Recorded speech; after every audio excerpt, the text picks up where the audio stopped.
이강인의 스테프 오버 한 방에 그를 둘러싼 싱가포르 선수 9명이 완전히 속아 넘어갔다. 대한민국 대표팀이 오랜만에 엄청난 경기력을 선보이면서 어려운 싱가포르 원정 경기에서 대승을 거두었습니다. 많은 축구 애호가는 선제골이 일찍 터진 것이 대승에 큰 영향을 주었다고 말하면서 이강인이 슈팅하고 저 미친 동작에 싱가포르 선수들이 완전히 얼어붙었다고 극찬을 아끼지 않고 있습니다.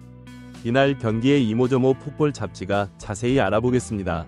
김도훈 임시감독이 지휘하는 대표팀은 6일 오후 9시 싱가포르 내셔널 스타디움에서 싱가포르를 상대로 2026 북중미 월드컵 아시아 2차 예선 조별리그 시조 5차전에서 무려 7골을 퍼부으며 무실점으로 승리를 거뒀습니다. 4차전까지 3승 1부 거둔 한국은 중국, 태국, 싱가포르에 앞서 조 1위를 달리고 있었기 때문에 약체 싱가포르와 비기기만 해도 11일 중국과 최종 6차전 결과에 상관없이 3차 예선진을 확정하게 된다고 하지만 이런 분석에 대해 일부 전문가들은 싱가포르에 비기기만 해도 3차 예선 진출 확정이라는 말 자체가 아무 생각 없는 국내 언론들의 분석이라고 일침을 가하고 있습니다. 이들은 몇십 년 만에 한 번 나올까 말까 하는 말레이시아의 아시안컵에서 패하고 U23 대표팀은 단 한 번도 진 적이 없는 인도네시아의 수비적인 전술을 경기 내내 운영하다 지고 그것도 모자라 최근에는 태국에 비겼는데 지금 저런 소리를 할 때가 아니라고 말하며 거기에 축구협회의 정문규 회장의 클린스만 선인 비화가 터져나오고 이강인 하극상 사건까지 겹치면서 한국 축구는 10년을 뒤로 후퇴했다고 해도 과언이 아닌 상황이라고 말했습니다. 많은 축구 애호가 역시 이겨도 대승을 거둬야 돌아선 팬심을 그나마 다시 돌려놓을 판인데 비교도 최종 예선 진출이라는 소리는 아예 꺼내지도 말아야지 무슨 헛소리를 언론들을 짓거리는 거냐고 날선 반응을 보였는데요. 일부 국내 매체들은 4월 피파 순위 23위 한국은 일본, 이란에 이어 아시아 3위다. 순위 점수는 153, 9점으로 호주와 단 0.03 차이다. 한국은 아시아 국가 중 피파 순위 3위권을 유지해야 세계조로 나뉘어 치러지는 3차 예선에서 톱시드를 배정받아 일본, 이란을 피하는 조 편성을 받을 수 있다고 말했는데요. 한국은 경기 시작 1시간 전에 선발진을 발표했는데요.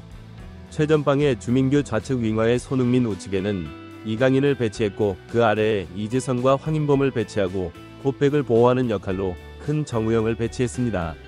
중앙에 조유민, 권경원이 중앙 수비수로 자리했고 우측 풀백에 황재원, 좌측 풀백에 김진수를 배치했는데요. 이 라인업을 본 일부 전문가들은 전체적으로 균형이 잘 맞는 부분은 있지만 최전방에 주민규, 손흥민이 어느 정도 호흡을 맞출 수 있을지는 미지수라고 말하며 놀라운 건 황희찬을 선발진에서 뺐는데 경기를 좀 더 지켜봐야 할 듯하다고 말했습니다. 이날 싱가포르 국립경기장은 5만 5천석이 모든 자리 매진되어 지난 2014년 11월 열린 말레이시아와의 2014 아세안 축구연맹 챔피언십 경기 당시 만석을 기록한 뒤 무려 10년 만의 일이어서 싱가포르 축구 관계자들을 놀라게 했습니다. 하지만 싱가포르 국립경기장은 축구 경기장으로 매우 드물게 돔 경기장이 뜨거운 습기가 빠져나가지 않아 체감온도가 38도에 육박해 한국 선수들이 환경을 어떻게 극복할지 팬들의 이목이 쏠렸습니다. 경기가 시작되자 싱가포르는 최전방 공격 라인을 올려 한국의 최후방 빌드업을 방해하며 수비 라인을 압박하기 시작했는데요.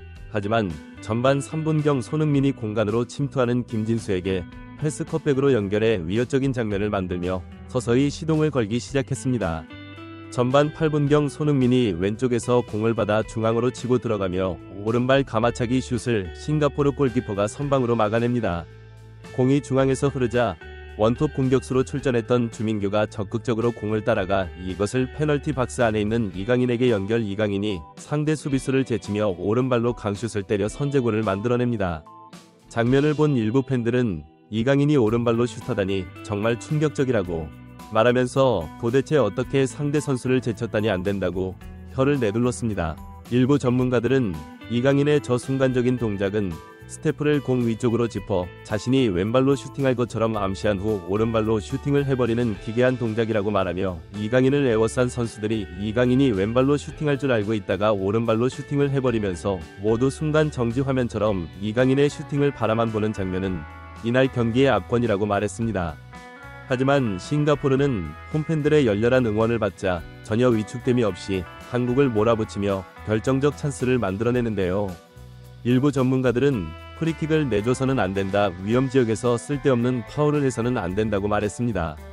또 다른 일부 전문가들은 대한민국 대표팀의 전체적인 균형이 매우 훌륭하다고 말하며 공수의 간격이 일정하면서 중앙에서 큰 정우영이 상대의 공격을 1차적으로 저지하고 좌우로 이강인과 손흥민이 널리 벌리고 중앙에서 주민규가 헤더와 버티며 볼 간수를 하는 등 전환 패스와 침투 패스 라인 브레이킹 흠잡을 곳이 없다고 말했습니다. 전반전을 2대0으로는 싱가포르는 본격적으로 골을 만들기 위해 수비 라인을 높이 올려 맞상대하기 시작했는데요.